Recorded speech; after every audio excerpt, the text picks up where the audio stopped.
అధ్యాయము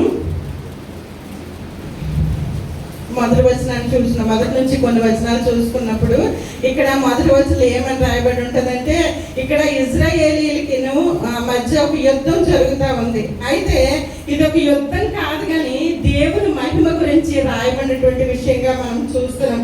ఇక్కడ ఫిలిస్తీన్లతో యుద్ధం జరుగుతుంది. ఎక్కడున్నారు? ఎబెనేజర్లో దిగారు ఇశ్రాయేలీలు, ఫిలిస్తీన్ల అఫేకులో దిగారు. అంటే ఎబెనేజర్ అనేటువంటి మాటకు అర్థం ఏంటి? సహాయపు రాయి. అయితే ఇజ్రాయేలీలు ఎక్కడ దిగారండి? సహాయపు రాయి దగ్గర దిగారు. అయితే ఇక్కడ అఫెక్ అనేటువంటి మాటకి అర్థం ఏంటంటే బలమైన కోట. అన్యులైనటువంటి వారు ఫిలిస్తీన్లు బలమైన కోట అని పిలువబడే దగ్గర వాళ్ళు దిగారు. మన ఇజ్రాయేలీలు ఎక్కడ దిగారు? సహాయపు రాయి అనే చోట వాళ్ళు దిగారు. కానీ ఇక్కడ యుద్ధం జరిగినప్పుడు జరిగినటువంటి విషయం ఏంటంటే, ఎంత అంటే పేరు ఒకటిను జరిగేది ఒకటి, ఎంత కాంట్రాడిక్ట్గా ఉందంటే, సహాయపు రాయి దగ్గర ఇజ్రాయేలీలకి గొప్ప అపజయం జరిగింది. యుద్ధంలో కంప్లీట్గా వాళ్ళు ఓడిపోయినట్లుగా మనం చూస్తూ ఉన్నాం. అంటే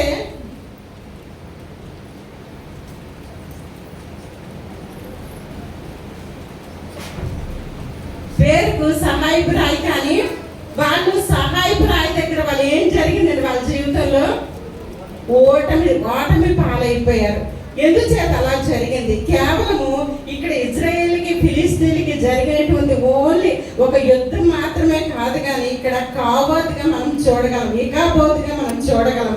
కాబోత్ అనేది లేకుండా ఇకాబోతుగా మారిపోయింది. అంటే ప్రభావం మహిమ వారిని విడిచి వెళ్ళిపోయినట్లుగా మనము చూస్తూ ఉన్నాం. ఇక్కడ అంటే మన జీవితంలో చాలాసార్లు ఏమనుకుంటామంటే, మామూలుగా ప్రార్థన చేస్తున్నాం, అన్నీ జరుగుతున్నాయి అనుకుంటాం, కానీ మన జీవితంలో దేవునితో సంబంధం తగ్గిపోతే, ప్రార్థన జీవితం తగ్గిపోతే, మన జీవితంలో మనకు తెలియకుండానే దేవుని మహిమ మనల్ని విడిచి వెళ్ళిపోతుంది. ఇక్కడ చూసినప్పుడు మొట్టమొదటిగా అంటే ఇక్కడ ఈ యొక్క 4వ అధ్యాయంలో ఏంటంటే, మహిమ వెళ్ళిపోవడానికి ముందు ఏం జరుగుతుందో తెలుసండి? పరిశుద్ధత అనేది వెళ్ళిపోతుంది. వ్యక్తిగత జీవితంలో ఎవరి జీవితంలో అయినా సరే కొంచెం పరిశుద్ధత తగ్గుతుందంటే వెంటనే మనం చెక్ చేసుకోవాల్సి ఉంది. మొట్టమొదటిగా మహిమ వెళ్ళడానికి ముందు మొట్టమొదటి జరిగినటువంటి కార్యం ఏంటంటే పరిశుద్ధత వెళ్ళిపోతుంది. ఇక్కడ చూసినప్పుడు అన్నమాట, ఏలీ కుమారులైనటువంటి హోఫ్ని, ఫీనెహాసులు చూస్తే వాళ్ళు యాజకులే, కానీ దేవుని భయం వారిలో ఎంత మాత్రం లేదు. వారు ఎంత దేవునికి వ్యతిరేకంగా జీవిస్తున్నారంటే, బలులు అర్పించాల్సిన సమయంలో బలులు దేవునికి అర్పించాల్సి ఉంటుండగా వీళ్ళు ఏం చేస్తున్నారు? బలుల్ని అపవిత్రం చేస్తూ ఉన్నారు. తర్వాత ప్రజల గురించి మనం ఆలోచించినప్పుడు ప్రజల్ని దోచుకుంటూ వీళ్ళు ఎలాంటి జీవితాన్ని గడుపుతున్నారు? పాపంలో జీవిస్తున్నట్లుగా మనం గమనించగలం. ఎప్పుడు కూడా సేవకులకి, విశ్వాసులు ఒక విషయాన్ని ఎప్పుడు జ్ఞాపకం ఉంచుకోవాలి.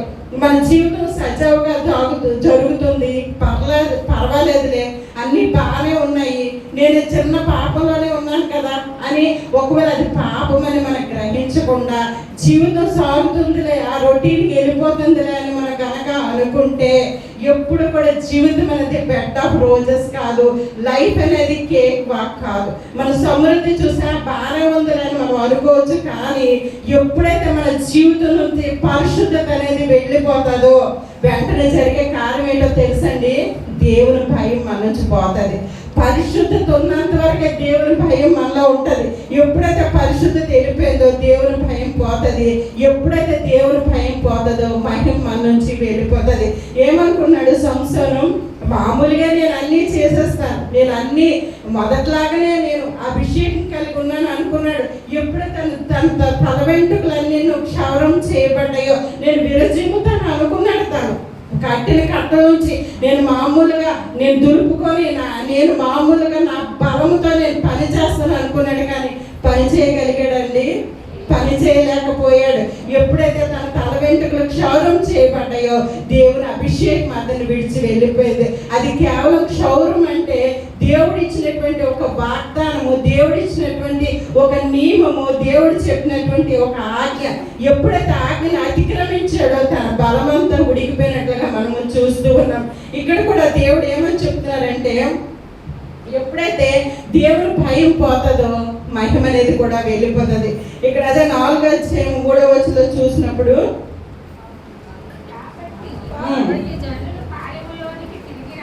ఇశ్రాయేలీయుల పెద్దలు యెహోవా నేడు మనలను ఫిలిష్తీయుల ముందర ఎందుకు ఓడించెను? షిలోహులోనున్న యెహోవా నిబంధన మందసమును మనము తీసుకొని మన మధ్యన నుంచుకొందుము రండి. అది మన మధ్య నుండిన ఎడల అది మన శత్రువుల చేతిలో నుండి మనల్ని రక్షించును. చాలా ఇక్కడ గమనించినట్టు ఏమనుకుంటున్నారంటే ఎందుకు మనం ఇలా ఓడిపోతున్నాం, ఇజ్రాయేల్ అనుకుంటున్నారు ఫిలిస్తీన్తో ఎందుకు ఓడిపోతున్నాం, దేవుని నిబంధన మందసాన్ని మన దగ్గరికి తెచ్చేస్తే మరి మనం ఓడిపోము అనుకుంటున్నారు. అంటే ఇక్కడ వీళ్ళు ఏమనుకుంటున్నారంటే దేవుని సన్నిధి అనేది ఒక లక్కీ ఐకాన్ అనుకుంటున్నారు. ఇది ఉంటే నాకు కలిసి వస్తుంది. చాలా మంది అంతకుముందు న్యూస్ పేపర్లో వచ్చింది, ఒక అతను వాళ్ళ పాప మొహం చూసి ఎక్కడికైనా వెళ్ళేటటువంటి వాడు. వాళ్ళ పాప అంటే అతనికి చాలా ఇష్టం, కానీ వాళ్ళ చుట్టాలు ఎవరు వాళ్ళు ఒక బాయిలర్ వేసి ఆ పాపను తీసుకెళ్ళిపోయి చంపేసినట్లుగా మనం చూస్తున్నాం. మరి కొద్ది దినాలకు అతను కూడా చనిపోతాడు. అంటే హైందువులు మిగిలినటువంటి మతస్థులకి ఏంటంటే లక్కీ ఐకాన్స్ ఉంటాయి. ఈ డ్రెస్ బాగా కలిసి వచ్చిందండి, ఎక్కడికి వెళ్ళినా ఇదే బాగా జరుగుతుందండి అని చాలా మంది అనుకుంటారు. ఈ మధ్య మా కుటుంబంలో ఒక ఇన్సిడెంట్ జరిగింది. మా పాప ఎక్కడో కాఫీ తాగడానికి కాఫీ డేకి వెళ్ళింది. అక్కడ తన కారు పార్క్ చేసి వెళ్ళినప్పుడు తన హ్యాండ్ బ్యాగ్ కూడా కార్లో ఉంచేసినప్పుడు ఒక దొంగోడు వచ్చి కారు అద్దం పగలగొట్టి అందులో ఉన్న కొంత గోల్డ్ పట్టుకొని వెళ్ళిపోయాడు. అయితే దేవుని కృప, దొంగడైతే దొరికాడు. వాడు చెప్పినటువంటి మాట ఏంటంటే వాడికి బ్లూ డ్రెస్ కలిసి వచ్చిందంట. ఆ రోజు దొంగతనం చేసిన రోజు ఏ బ్లూ డ్రెస్తో ఉన్నాడో ఆ తర్వాత ఆయన పట్టుకొని పోలీసులు తెచ్చినప్పుడు అదే బ్లూ డ్రెస్తో ఉన్నాడు. ఆ మరుసటి రోజు వాళ్ళని ఎక్కడ పట్టుకొని వచ్చి రిమాండ్కి వచ్చిన అదే బ్లూ డ్రెస్తో ఉన్నారు.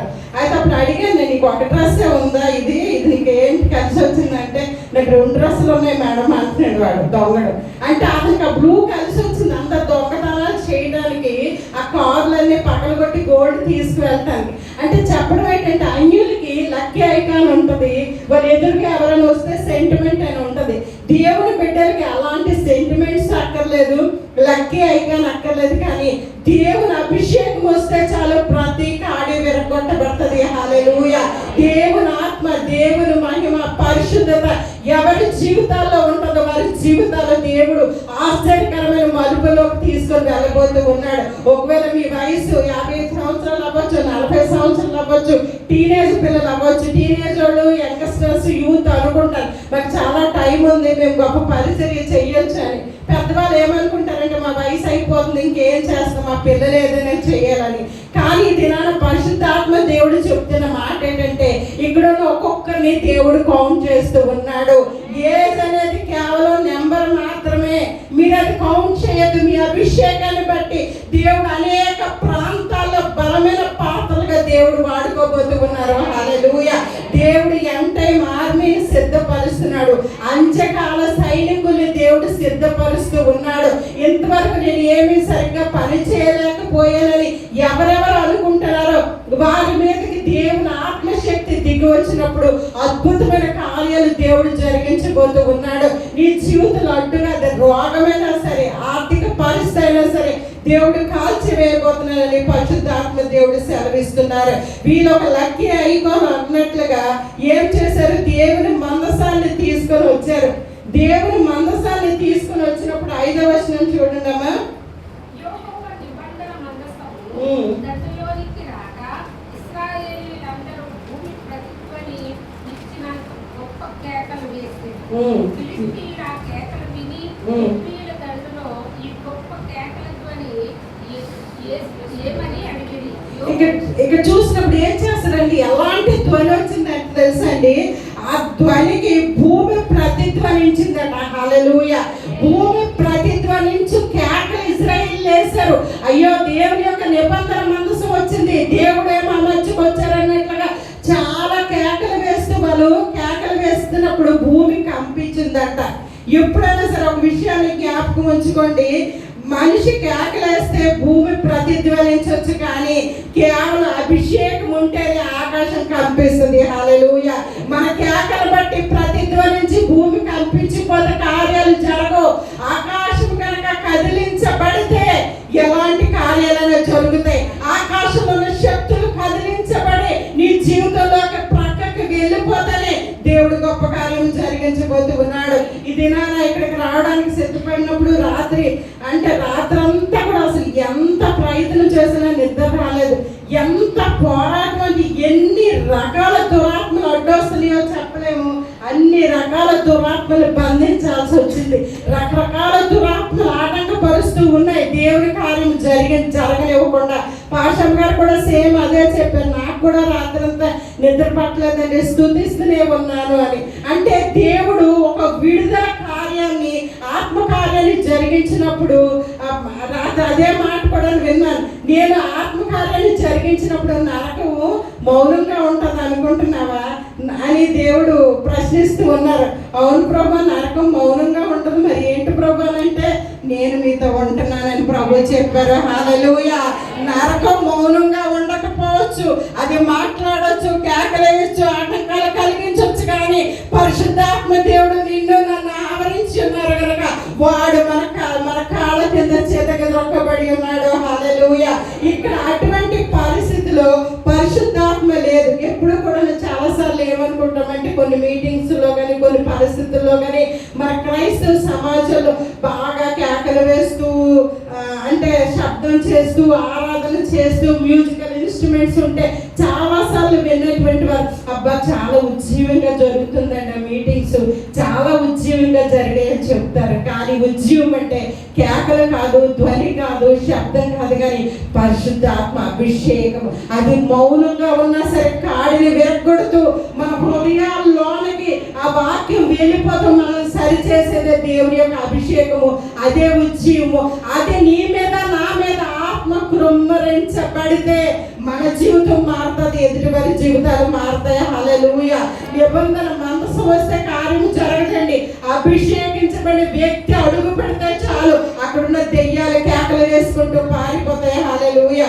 అటువంటి కార్యాలు దేవుడు జరిగించబోతూ ఉన్నాడు. ఇక్కడ చూసినప్పుడు అన్నమాట, ఎప్పుడైతే ఇటువంటి కార్యం జరిగిందో, ఆ యొక్క మందసం వచ్చినప్పుడు ఫిలిస్తీన్లు ఏమనుకుంటున్నారు, మీరు బలంగా ఉండండి, వాళ్ళ దేవుడు మన మధ్యకి దిగి వచ్చేసాడు, వాళ్ళ దేవుడు మన దగ్గరికి వచ్చాడు కనుక మీరు గట్టిగా యుద్ధం చేయండి ఫిలిస్తీన్లు చెప్పుకుంటున్నారు.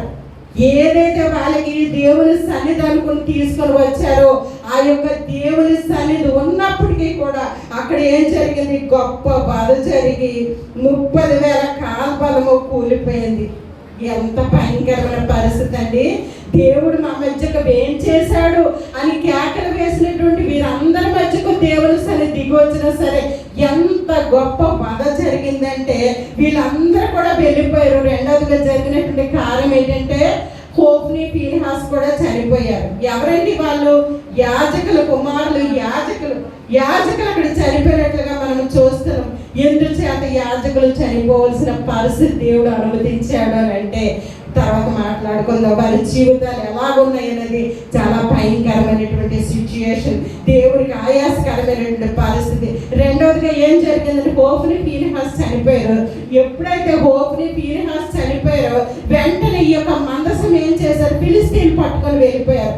ఎప్పుడైతే మందసం ఫిలిస్తీన్లు పట్టుకొని వెళ్ళిపోయారో ఇంకా చాలా వీళ్ళకి ఎంత బాధ అనిపించిందంటే, దేవుని మహిమ మనకి విడిచి వెళ్ళిపోతుంది అనేటటువంటి సత్యాన్ని గమనించి ఒక వ్యక్తి ఏం చేసింది, యుద్ధం నుంచి బయలుదేరి ఆ యొక్క పట్టణంలోకి వచ్చాడు. పట్టణంలోకి వచ్చినప్పుడు వీళ్ళందరూ కూడా అతను పరిగెత్తి యుద్ధ భూమిలోంచి వెళ్తున్నాడు. బెన్యామీనీయుడు వెళ్తూ ఉంటే అందరూ ఏం జరిగింది అని అంటే, గొప్ప బాధ జరిగింది, దేవుని మందసం పట్టుబడింది అని అందరితో చెప్తూ ఉంటే అక్కడ ఏలి అప్పటికే అంటే ఎంతో చాలా స్థూలకాయుడు అనమాట, బహు స్థూలకాయుడు, ఏమో 200 కేజీలు అంత బలం కలిగినటువంటి వ్యక్తి ఒక స్టూల్ మీద కూర్చుని ఉంటాడు. నాయన ఏం జరిగిందని అంటే, నీ కుమారులు చనిపోయారు అని చెప్తారు. చెప్తున్నప్పటికి వింటాడు. తర్వాత మాట ఏంటంటే, మందసం పట్టుబడింది. ఎప్పుడైతే మందసం పట్టుబడిందనే మాట ఏలి చెవిలో పడిందో వెంటనే వెనక్కి ఒరిగిపోయి ఆ మెడ విరిగిపోయి చనిపోతాడు అతని ఒక్కసారి ఆలోచించాడు. ఏలి జీవితాన్ని గమనిస్తే యాజకుడు అయ్యుండి కూడా దేవుణ్ణి అయితే ప్రేమిస్తున్నాడు, కానీ పిల్లల్ని క్రమశిక్షణలో పెట్టలేకపోయాడు. పిల్లల్ని క్రమశిక్షణలో పెట్టలేకపోయినా దేవుడు అంటే అతనికి చాలా ఇష్టం. ఎప్పుడైతే పిల్లలు చనిపోయారని అతను పడిపోలేదు, ఇంకేదో జరిగిందని పడిపోలేదు, కానీ మందసం చెరపట్టబడిందనే మాట వినగానే అతను పడిపోయి అతను అతను ఆ మెడ విరిగిపోయి చనిపోయినట్లుగా మనం చూస్తున్నాం. రెండవదిగా గమనించినప్పుడు ఆ యొక్క ఫీనెహాసు భార్య ఆ యొక్క గర్భవతి ఏం జరిగింది అంటే, ఓఫ్నీ చనిపోయాడు, ఫీనెహాసు చనిపోయాడు, నీ మామ చనిపోయాడు, నీ మెడ విరిగి చనిపోయాడు, ఇవన్నీ విన్నది. కానీ దేవుని మందసం పట్టబడింది అనే మాట వినగానే ఇకబోదనే మాట తను చెప్పి తన ప్రాణం విడిచినట్లుగా మనం చూస్తున్నాం.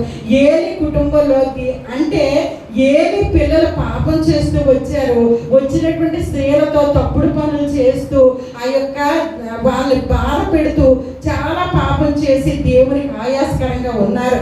యాజకుడు ఉండాల్సిన క్రమంలో ఏలి బిడ్డలు లేరు, ఏలి పిల్లల్ని అలా పెట్టలేకపోయాడు, అతను ఫెయిల్యూర్ అన్నమాట.